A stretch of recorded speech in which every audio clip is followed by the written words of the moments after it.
한국경제TV 생생한 실전 투자 정보 와우퀵. 월 5,000원 커피값으로 투자 정보가 내 손 안에 배달됩니다. 와우킥 N에서 만나요. 바쁜 아침 오늘장 관전 포인트 핵심만 짚어보겠습니다. 오라클의 찬물에도 마이크론의 역대급 실적이 지수 하방을 좀 지지해줬지만 어제는 보시듯이 하락 테마가 더 많았던 하루입니다. 특히 2차 전지주들의 낙폭은 정유, 석유화학주도 끌어내렸고요. 반도체주부터 좀 자세하게 체크를 해볼 필요가 있겠는데요. 어제 하루 종일 들으셨기에 실적 내용은 빠르게 넘어가 보고요. 마이크론 역대급 실적 서프라이즈를 발표했죠. 특히 다음 분기 가이던스 보시듯이 눈을 의심하게 하는 수준입니다. 예상이 4.7달러 수준이었는데 8.42달러의 EPS 전망치를 내놨습니다. 보수적인 관점에서만 봐도 이런 전망이라면 마이크론의 주가는 300달러 이상도 가능하다는 분석들이 나왔죠. 컨퍼런스 콜 발언에서도 좀 유의미한 내용들이 있었습니다. HBM 시장 전체 규모라고도 볼 수 있는 TAM 전망치를 두고 2028년 1,000억 달러를 예상했습니다. 기존보다 한 2년 정도 빨리 앞당겨서 이를 달성할 수 있을 것이라고 본 건데요. 마이크론보다 메모리를 더 잘하고 있는 우리 기업, 삼성전자와 SK하이닉스 전망은 말할 것도 없겠죠. 다만 이미 그 전날에 좀 시세를 줬다는 점, 여기에 마이크론이 정규장에 가서는 어떻게 될지 모른다는 이 불확실성, 그리고 오라클이 불러온 AI발 우려 속에서 어제 반도체주 전반은 좀 부진했습니다. 소캠 관련주는요, 삼성전자가 엔비디아에 소캠2 샘플을 공급했다는 소식에도 불구하고 밀렸고요. 그러나 다행히도 SK하이닉스 같은 경우는 양전하면서 어제를 마감했습니다. 그렇기에 오늘 미국 증시에서 반도체주가 어떻게 마감했느냐가 중요합니다. 엔비디아 1.79% 강한 상승세로 마감을 했고요. 마이크론, 어제 우리 시장이 진행되는 동안 시간의 거래에서는 한 8%대 강세를 보였습니다. 다행히도 정규장에서는 이보다 상승폭을 키우고 10% 빨간불로 거래를 마쳤습니다. 뿐만 아니라 간밤에는요, 글로벌 IB들이 대부분 마이크론의 목표가를 좀 올려 잡았습니다. 앞서도 언급을 해드렸듯 평균적으로 300달러대 목표가를 좀 보고 있는 상황인 건데요. 현재 마이크론 주가가 248달러 수준이니 추가적으로 봤을 때 한 20% 정도의 상승 여력이 더 남아있다, 이렇게 보고 있는 겁니다. 앞서도 강조를 해드린 말입니다만 메모리를 더 잘하는 동종기업 SK하이닉스와 삼성전자의 또 한 번의 재평가도 조심스럽게 기대가 가능해지죠. 자, 이어서 어제 지수를 좀 끌어내리는 데 역할을 했던 2차 전지주 LG에너지솔루션이 약 8.9% 빠지면서 홀로 코스피를 10포인트나 끌어내렸습니다. 코스피는 결국 4천선 아래서 마감을 했죠. 어제 미리 좀 짚어드렸던 공시 내용입니다. LG에너지솔루션, 포드와의 9.6조 원 규모의 배터리 계약 해지 소식을 공개를 했고 이 뉴스가 전반적으로 부담이 됐던 건데요. 증권가 분석도 함께 확인을 해보면요. 삼성증권 같은 경우에는 유럽 공장 가동률 정상화 지연이 불가피하다며 목표가는 55만 원에서 48만 원으로 하향 조정했습니다. 유한타증권 같은 경우에는요, 아직 포드양 34기가와트 물량은 유효하다며 유럽 가동률이 2025년 대비해서는 내년에는 개선될 것이라고 봤으나 마찬가지로 포드의 전기차 전략 수정에 따른 기존 계약 변동성이 예상이 된다라고 언급을 하기도 했습니다. 셀 업체들뿐만 아니라 어제 여파는요, 전반적으로 음극재, 양극재 그리고 장비주까지 전반에 번졌습니다. 전기차 변수는 여전한 상황에서 결국 주가 해답의 열쇠는 일단 ESS에 있습니다. K배터리 3사는요, 늘고 있는 ESS 수요에 대응하기 위해 보시듯이 적극적으로 대응하고 있습니다. ESS 모멘텀은 남아있기에 단기 반등은 좀 기대해도 되는 건지 혹은 아직 전기차 부담을 반영하는 시기를 지나고 있는 건지 잠시 후 2차 전지 전략은 좀 더 자세하게 들어가서 세워봐 보고요. 여기에 연계해서 보자면 하원에서 오늘 스피드 법안이 통과가 됐습니다. 스피드 법안이란 경제발전 가속화 및 인허가 표준화 법안인데요. 현재 미국 내에서 AI 데이터 센터, 전력망, 청정 에너지 시설 등을 지으려면 국가환경정책법에 따른 환경 영향평가를 받아야 되는데 이 절차가 워낙 깁니다. 뿐만 아니라 환경단체 소송으로 건설이 무기한 지연되는 경우도 종종 있습니다. AI 패권 경쟁에 있어서 뒤처질 수가 없기에 이 인허가 절차를 간소화해주는 게 바로 이 법안의 주요 골자인데요. AI 업계의 염원 중 하나였습니다. 이제 상원으로 이 법안은 넘어가게 됩니다. 통과가 되면 반도체, 원전, 전력설비, 여기에 ESS까지 AI 인프라주 전반에 영향을 줄 수가 있겠죠. 전력은요, 트렌드입니다. 트럼프의 입인 SNS, 트루스 소셜을 가지고 있는 트럼프 미디어 그룹, 핵 융합 기업인 TA와의 60억 달러 규모의 합병안을 오늘 발표를 했습니다. AI 전력 시장 진출을 본격적으로 선언한 건데요. 앞서 체크해본 스피드 법안에 트럼프 미디어 그룹의 핵 융합 사업 진출, 전력주에도 영향을 줄 수가 있겠죠. 원전주 안에서는요, 오늘이 두산 에너빌리티의 투자 경고 종목 해제 판단일입니다. 두산 에너빌리티는 오늘장 종가까지 좀 확인해 볼 필요가 있겠네요.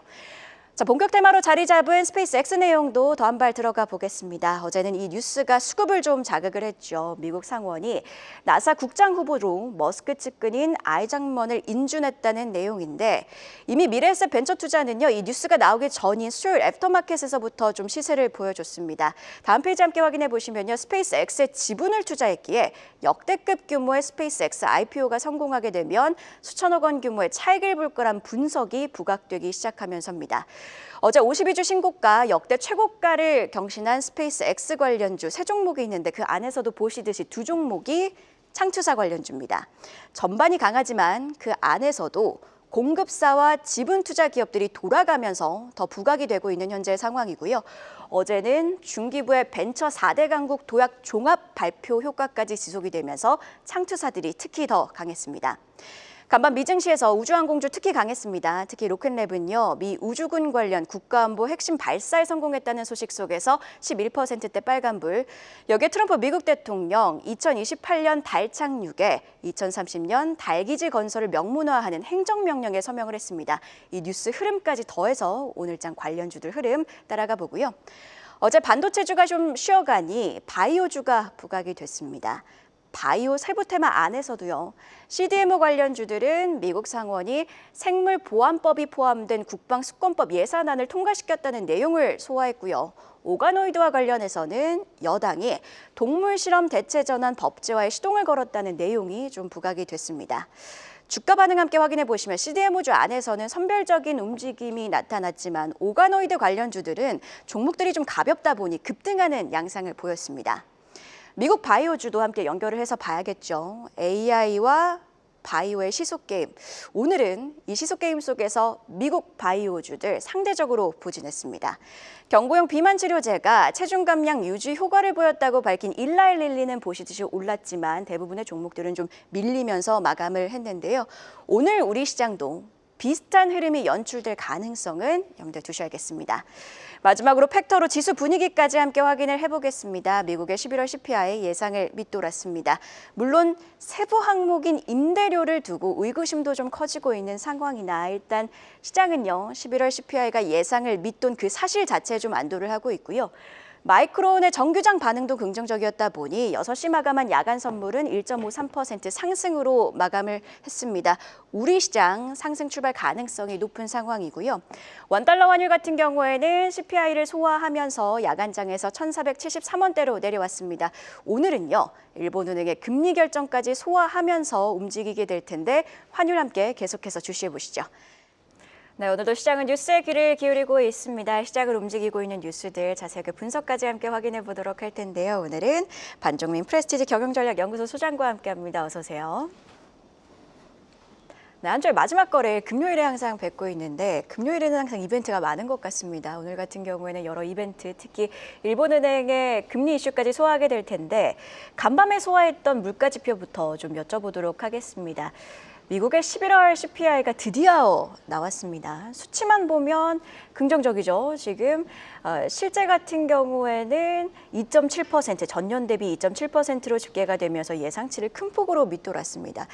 그런데 오늘 아침에 외신을 좀 보니까 왜곡 논란이 좀 있더라고요. 전반적으로 CPI 어떻게 보셨습니까? 일단 그 왜곡 논란에 대해서는 아마 그 셧다운 때문에 제대로 좀 어느 정도 집계가 잘 안 됐다 보니까 이게 좀 어느 정도 영향을 미치는 것 같은데, 그렇다 하더라도 지표적인 내용들을 봤을 때는 그 기존의 좀 미증시에 대해서 불안감을 좀 어느 정도 해소를 시켜주고 있다라고 볼 수 있을 것 같거든요. 그렇다 보니까 지금 예상치 하회에 따른 내용들이 나왔다 보니까는 결국은 금리 인하에 대한 기대감이 또 그 부각되고 있다라고 보시면 되는데, 사실 이 금리 인하에 대해서는 지금 뭐 내년 1월에 바로 이루어질 것 같지 않습니다. 그렇다 보니까 지금은 좀 더 내용을 체크를 해봐야 되겠지만 지금은 뭐 미국 통화 정책에 대한 완화할 수 있다는 기대감이 오늘 시장에 좀 부각받을 가능성이 높다라고 보시면 될 것 같고요. 특히 이제 고용 쪽에 대해서도 최근에 좀 심상치 않은 상황들이 발생되고 있기는 한데 전체적으로 지금은 미국 쪽에서든 국내 쪽에서든 이게 명확하게 뭐다, 뭐 좋다, 나쁘다 이 얘기들이 나와주고 있지는 않습니다. 그렇기 때문에 지금은 그 셧다운 여파나 이 부분에 대해서 지표를 단순하게 확인하기보다는 내년 1월까지는 계속 좀 체크를 하시면서 봐야 되지 않을까라고 해서 지금 투자자분들은 계속 좀 추적 관찰을 계속 하실 필요가 있지 않을까라는 말씀드립니다. 네, 언급을 해주신 것처럼 지금 지표가 워낙 변동성을 보이고 있는 상황이다 보니 물가 지표뿐만 아니라 고용 지표도 면밀하게 볼 필요가 있지 않나 싶습니다. 그리고 오늘 이벤트 차원에서 좀 접근을 해보면 오늘 낮에 아마 일본은행이 금리 인상을 발표할 것으로 전망이 됩니다. 금리를 만약에 올리게 되면 30년 만에 최고 금리를 달성을 하게 되는 건데 사실 이 이벤트를 두고 시장이 걱정하고 있는 건 엔캐리 트레이드 청산이거든요. 이 이슈는 어떻게 보고 계실까요? 일단 그 관심이 굉장히 커진 상황이고요. 이게 엔캐리 청산의 가능성에 대해서 계속 좀 부각이 되고 있는데 먼저 좀 몇 가지를 생각을 하셔야 될 것 같습니다. 일단 지금 일본은 금리 인상에 대해서 좀 더 열어둬야 되는 건 맞고요. 거의 뭐 얘기 들어보면은 0.75%로 좀 확정적인 내용들이 나와 있다 보니까 일단 금리 인상에 대한 기대감은 있다라고 보시면 될 것 같고 미일 간의 금리 차가 축소가 되면서 그러면 엔캐리 청산 가능성에 대한 내용들이 계속 좀 나와주고 있는데 일본 측에서 아마 완만한 인상 그리고 속도 조절할 가능성이 있기 때문에 오히려 정책의 방향성에 따라 좀 달라질 가능성이 높긴 하겠지만 엔캐리 청산에 대해서 막 그 작년처럼 나오기는 쉽지는 않을 것 같습니다.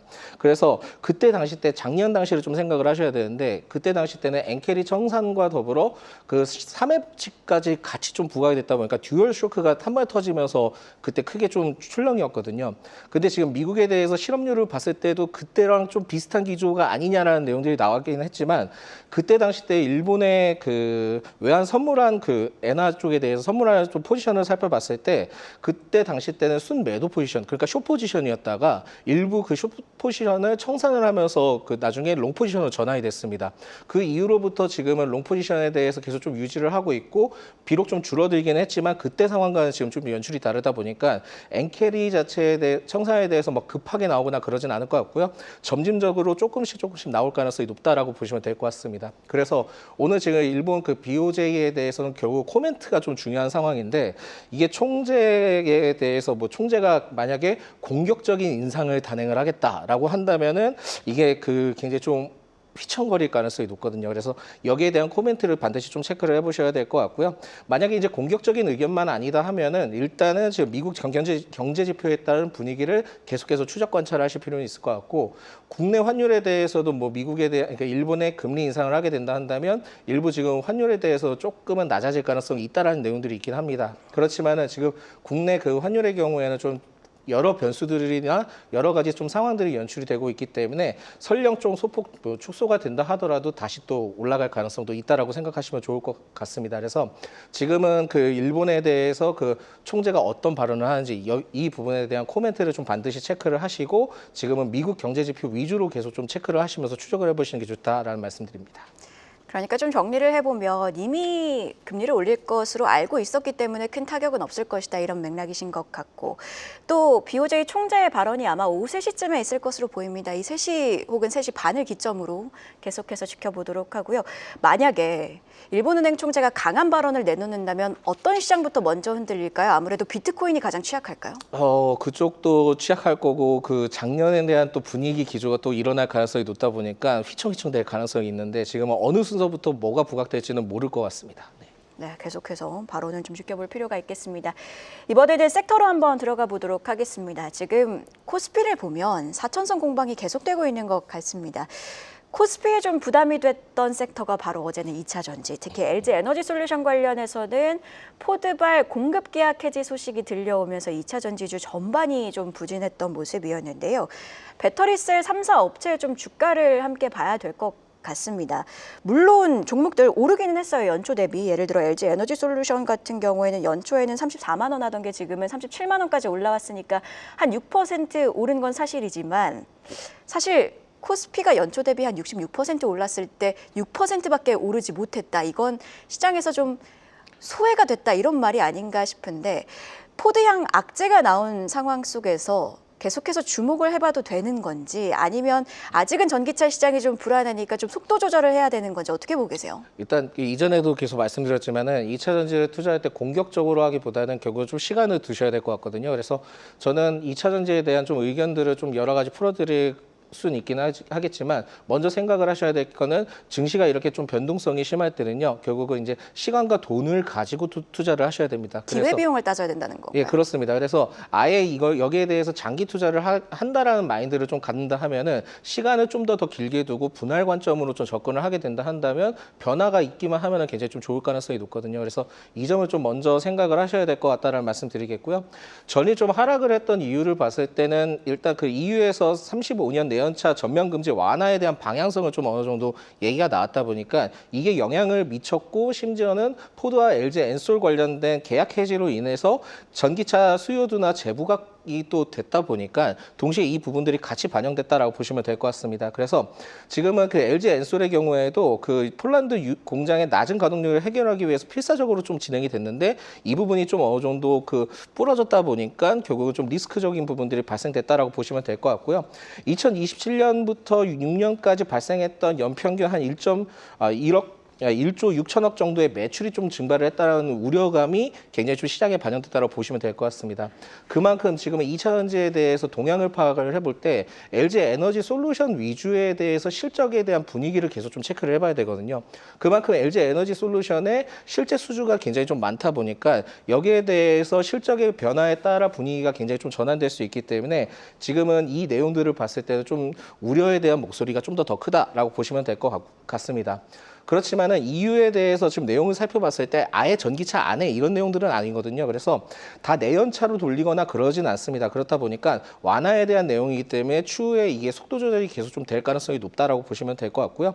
포드의 경우에는 지난주 때 그 SK온과 관련된 내용들이 했는데 이게 좀 어느 정도의 연관점이라고 보시면 될 것 같습니다. 빌드업이었던 것 같아요, 사실은. 네, 그렇습니다. 그래서 이게 좀 어느 정도 예고되는 시점이다라고 볼 수 있을 것 같고 그러다 보니까는 지금은 그 LG 에너지 솔루션에 대해서도 이게 좀 영향을 미친 건데 결국 포드의 입장에 대해서도 전기차를 아예 포기를 한다거나 그런 내용들은 아니거든요. 그러다 보니까 지금 수요 둔화에 따른 분위기가 좀 연출이 되고 있기 때문에 일시적으로 잠깐은 좀 어느 정도의 그 포트폴리오 변화를 가져가자라는 게 시장의 분위기를 반영하고 있다고 보시면 될 것 같습니다. 앞서 좀 얘기를 드렸지만은 증시에서 바라보는 건 여전히 지금 2차 전지에 대해서 전기차 수요를 우선으로 좀 두고 있었다 보니까 이번 이슈에 대해서는 2차 전지의 추가 조정 가능성은 좀 더 열어되지 않을까라는 말씀드립니다. 2차 전지 같은 경우에는 전기차는 좀 불안불안한 상황이지만 그래도 지금 시장이 은근히 기대하고 있었던 부분이 AI 관련해서 ESS 모멘텀이거든요. ESS 모멘텀이 좀 남아있으니까 괜찮지 않을까요? 이건 어떻게 보세요? 이게 여러 가지 또 그 생각을 해봐야 되는 게 올해 초 그 머니플러스 이 시간대 출연을 했을 때 그 2차 전지 올해 전망을 어떻게 보느냐 질문을 좀 받았던 것 같습니다. 그래서 그 당시 때는 그 질문 얘기가 나왔을 때 과연 2차 전지 상저 하고입니까? 라고 이제 질문이 들어왔었거든요. 근데 기억나는 것 같아요. 예, 그때 그 얘기가 나왔었는데 그 당시 때는 전기차 수요에 대한 집중적으로 포인트가 잡혀 있었기 때문에 저는 그때 상저 하저라고 좀 얘기를 드렸었고 심지어 좀 오르기는 했지만은 결국은 지금 현재 분위기상을 봤을 땐 상저 하저로 거의 끝나는 분위기다라고 보시면 될 것 같습니다. 그만큼 2023년 전기차 수요에 대한 포커스를 잡고 2차 전지에 대해서 올해 초반에 계속 좀 분위기가 진행이 됐다 보니까 그 부분들에 대해서는 좀 영향이 미칠 수는 있겠지만 달라진 게 있다 한다면은 이전에 좀 2023년 때 반도체가 안 좋았을 때 갑자기 HBM이 터지면서 올라갔었잖아요. 그만큼 지금 또 2차 전지에 대해서는 ESS 쪽이 또 부각을 받고 있습니다. 그래서 지금은 그 셀사들이 지금 ESS로 좀 전환되는 시점을 봤을 때는 이 부분들이 좀 어느 정도 실적에 대해서 좀 완화시켜주는 역할이 할 가능성이 높다. 그래서 올해 초에 그 전기차 수요에 대한 내용들보다는 내년에는 ESS에 포함돼서 연결될 가능성이 높기 때문에 긍정적으로 생각을 해도 되지 않을까라는 말씀을 드리겠습니다. 전일 리포트 좀 살펴봤을 때 앞서 이제 얘기를 해주셨지만 LG 에너지 솔루션에 대해서 목표가가 55만 원에서 48만 원으로 하향을 했잖아요. 그래서 투자 의견 LG 에너지 솔루션에 대해서 중립 의견을 좀 내용이 나왔었고 부정적인 내용이 많긴 했지만 그나마 다행인 거는 ESS가 부각받지 못했다면은 목표가는 분명히 더 때려 맞을 가능성이 높았을 겁니다. 그렇게 되면은 만약에 지금은 전기차 수요 쪽에 대한 포커스가 잡혔다 한다면 실적이 진짜 확인되기까지는 장기화가 걸릴 가능성이 높거든요.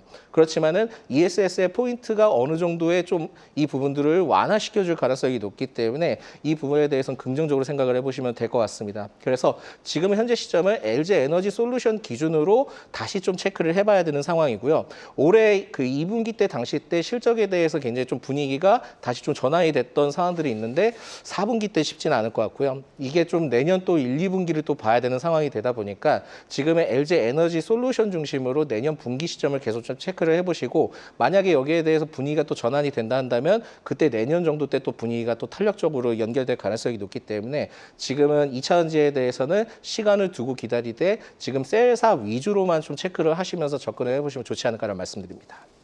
삼성증권의 리포트였죠. 2차 전지는 언급을 해주신 것처럼 방망이를 좀 길게 잡고 바라볼 필요가 있어 보이기도 합니다. 바이오계 소식으로 좀 넘어가 보도록 할게요. 바이오주 최근에는 AI주 대 BAI주 이 시소게임 속에서 부각이 되고 있는데 뉴스 통해서 함께 접근을 해보면 일단 어제 같은 경우에는 생물보안법이 이르면 연내 시행이 되면서 CDMO 관련주들이 모멘텀을 받을 거란 그런 전망들이 좀 나오고 있는 상황입니다. 아무래도 이 생물보안법 자체는 중국 업체들을 겨냥하는 내용이고 지금 트렌드를 보시면 빅파마가 자체적으로 생산하기보다는 파란색 그래프죠. CDMO를 늘려가는 비중이 확실히 포착이 되고 있는 상황입니다. 중국은 견제하고 있지만 CDMO 자체는 확대하고 있는 이 기조 속에서 우리나라 업체들이 부각을 받을 가능성 얼마나 보고 계세요?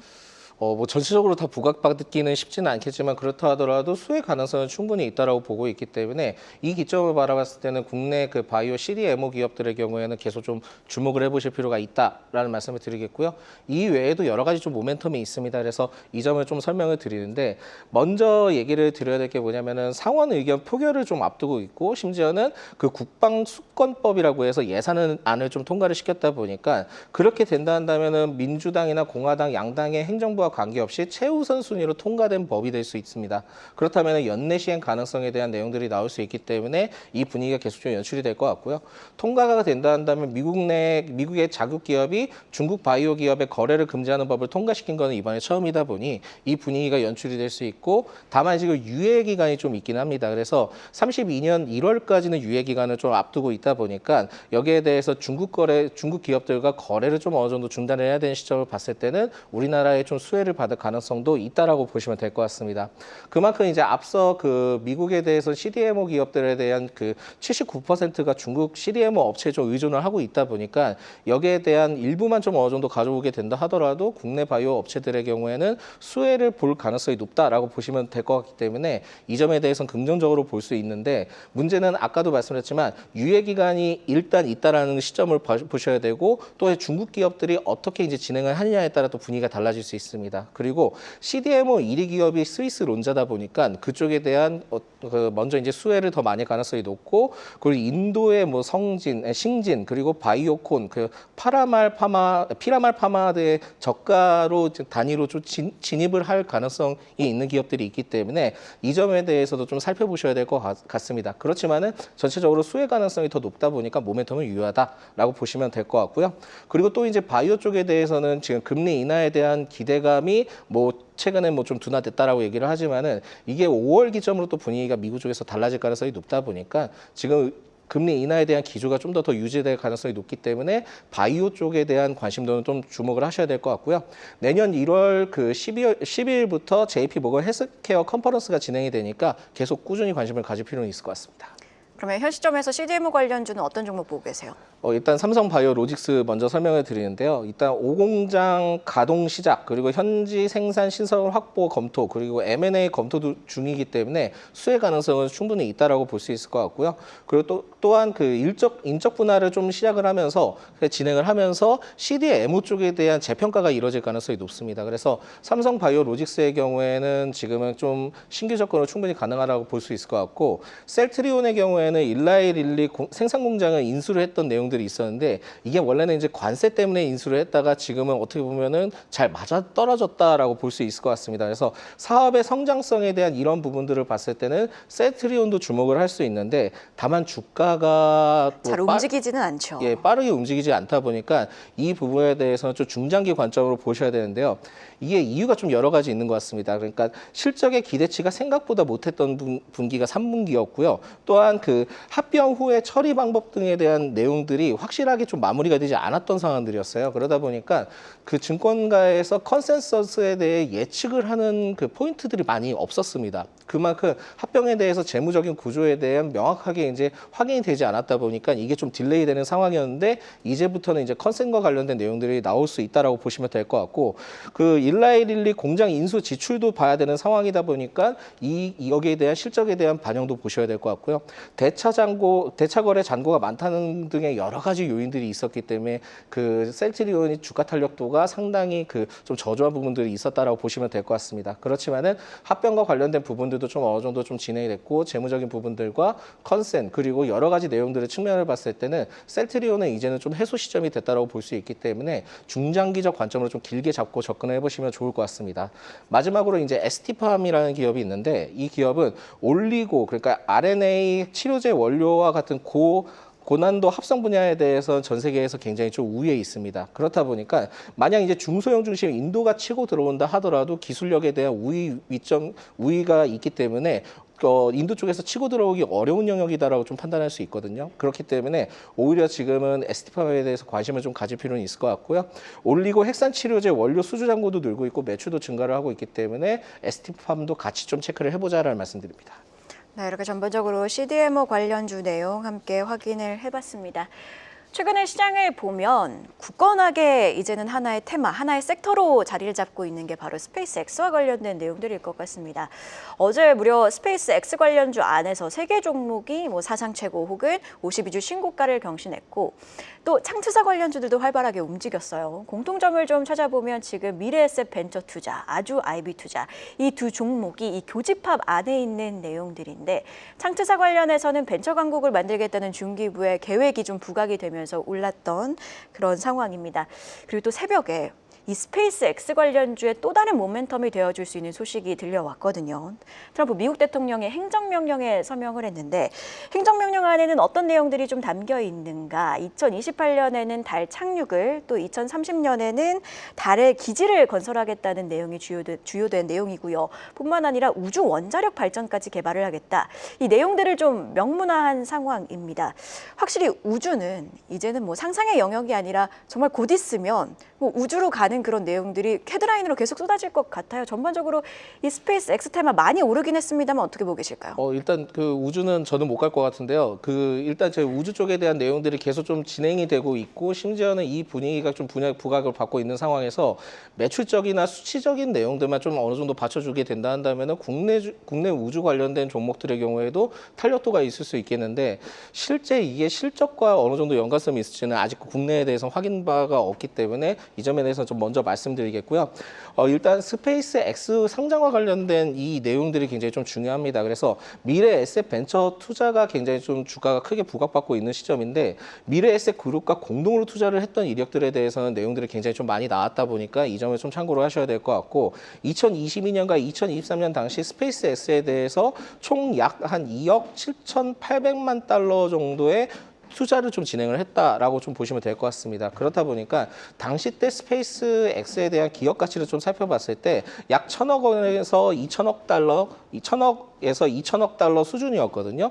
근데 지금 스페이스X에 대해서 CFO가 최근 주주들에게 서한을 보낼 때 주당 421달러, 최대 25억 6천만 달러 규모의 주식을 사는 방안을 좀 승인을 했다라는 내용들이 있습니다. 그러면은 그걸 토대로 좀 계산을 했을 때 대략 한 8천억 달러를 일단 보는 게 맞다라고 볼 수 있거든요. 많이 이득을 봤네요. 예, 그렇다 보니까 지금은 그 미래 에셋 그룹들이 투자를 했을 때 당시 때 1,000억에서 2,000억 달러 수준에 대해서 지금 대략 투자 금액에 대해 5배에서 6배 수준이라고 좀 보시면 될 것 같고요.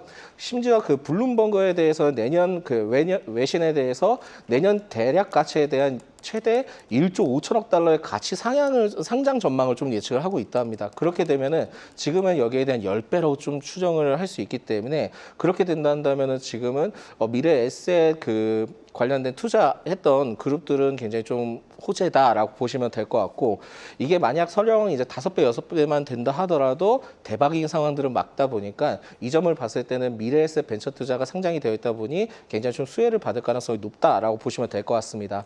물론 이제 그룹 간 공동 투자를 한 만큼 비용이 좀 어느 정도 나눠질 수 있겠죠. 비율이 나눠질 수 있는데 미래에셋 벤처 투자 쪽에 대한 영업이익은 반영될 가능성이 높거든요. 그래서 전일 이제 계속 좀 급등하고 최근에 흐름들이 좋아졌지만은 추가 상승할 수 있는 여력은 아직까지 좀 남아 있다라고 보시면 될 것 같고요. 이에 지금 엑시트 가능성에 대한 내용들도 좀 나와 있는데, 특히 이제 세미5가 29일에 상장을 합니다. 근데 이게 반도체 디자인 하우스 기업인데 대략 엑시트를 했을 때 상장 기준으로 봤을 때는 3배 이상의 그 자금을 회수할 가능성이 높다 보니까 이 점에 대해서 긍정적이고, 리브스메드, 리벨리온 등의 투자를 했던 이력들이 있기 때문에 이 점도 중요하고요. 몰로코라고 해서 나스닥에 상장 예정인 AI 기술 활용한 광고 플랫폼 기업인데 여기에 대한 투자를 했던 또 이력이 있다 보니 만약에 이 부분들도 상장을 하면서 엑시트를 하게 된다 한다면 실적에 대한 분위기가 계속 좀 연출될 수 있을 것 같습니다. 이에 지금 국내 정부 정책에 대해서는 작년부터 계속 좀 나왔던 내용인데, 벤처 투자를 활성화시키면서 국내에 대한 코스닥 기업들에 대한 투자가 이뤄질 가능성이 높거든요. 근데 여기에 미래에셋 벤처 투자가 적극적으로 좀 활용할 가능성이 높고, 최근에 이제 상장을 했을 때 여기에 대한 투자를 했던 이력들을 봤을 때는 오히려 이 기업이 굉장히 공격적으로 앞으로 투자를 이뤄질 가능성이 높다 보니까 주가에 대해서는 추가 상승할 수 있는 여력이 있기 때문에 미래에셋 벤처 투자를 지금 보유를 하고 계신 분들은 계속적으로 좀 보유를 해보시는 게 좋지 않을까라는 말씀드립니다. 하나만 짧게 여쭤보면, 지금 미래에셋 그룹 차원에서 스페이스X에 투자를 한 건데 미래에셋 증권 주가가 미래에셋 벤처 투자보다 가지 못하고 있어요. 그 이유는 어디에 있나요? 다른 모멘텀 때문인가요? 상대적으로 미래에셋 벤처 투자가 그나마 지금 투자 관점으로 내용이 투자다 보니까 직접적으로 연관점이 좀 높다라고 보시면 될 것 같고요. 증권의 경우에는 워낙 이제 크기가 규모가 좀 사이즈가 다르다 보니까 그래서 좀 영향을 덜 받는 것 같습니다. 네, 이렇게 전반적인 내용 오늘은 프레스티지 경영전략연구소 반종민 소장과 함께했습니다. 고맙습니다. 계속해서 다양한 경제 이슈를 알고 싶다면 구독과 좋아요, 알림 설정 부탁드립니다. AI 캐스터 권미정이었습니다.